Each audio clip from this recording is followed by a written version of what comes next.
आज की कहानी। एक बार गांव में बहुत ही भीषण अकाल पड़ा। लोग भूखों मरने लगे। मवेशी को भी चारा नहीं मिलने लगा और वो भी भूखों मरने लगे। उस गांव में एक संत रहते थे। संत ने अकाल पीड़ितों की मदद के लिए गांव के सभी बड़े व्यापारियों एवं भक्तों को अपने यहाँ बुलाया। संत ने अपने सभी भक्तों को अकाल में पीड़ित दूसरे लोगों की मदद करने को कहा। चूँकि सब उन्हें बहुत मानते थे, सभी भक्तों एवं बड़े व्यापारियों ने संत की बात मानते हुए राज्य में अकाल पीड़ितों की मदद करने का निश्चय किया। उन्हीं में से एक व्यक्ति अकाल पीड़ितों की मदद के लिए अनाज लेकर गांव में निकला।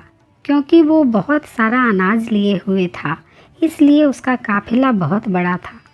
उसका काफिला एक ऐसे रास्ते से निकल रहा था जो डाकुओं की शरणस्थली के रूप में जाना जाता था।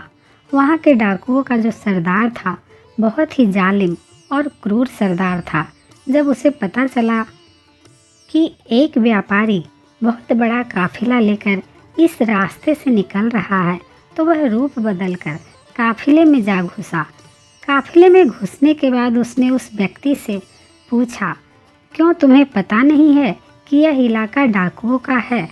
आपको यहाँ गुजरने से डर नहीं लग रहा? किसी भी समय डाकू और उसके साथी इस काफिले में हमला कर सकते हैं। यह सुनकर व्यक्ति बोला, हम ईश्वर की प्रेरणा से गरीब और अकाल पीड़ितों की मदद के लिए अनाज बांटने जा रहे हैं। इसलिए इस काफिले की रक्षा का भार भी भगवान के ऊपर है। इसलिए मुझे लगता है कि भगवान इस काफिले को लूटने का विचार किसी के मन में क्यों डालेगा। यह सुनकर उस डाकू का दिल आत्मग्लानि से भर उठा।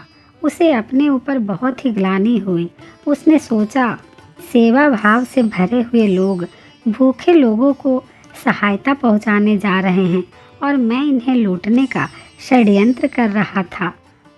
उसने अपने रूप को उजागर किया और व्यापारी से अपने किए जाने वाले कर्मों की माफ़ी मांगी और वह भी उस काफिले के साथ जुड़ गया और राज्य भर में घूम घूम कर व्यापारी के साथ उसने भी गरीब और अकाल पीड़ितों की मदद सेवा करने लगा।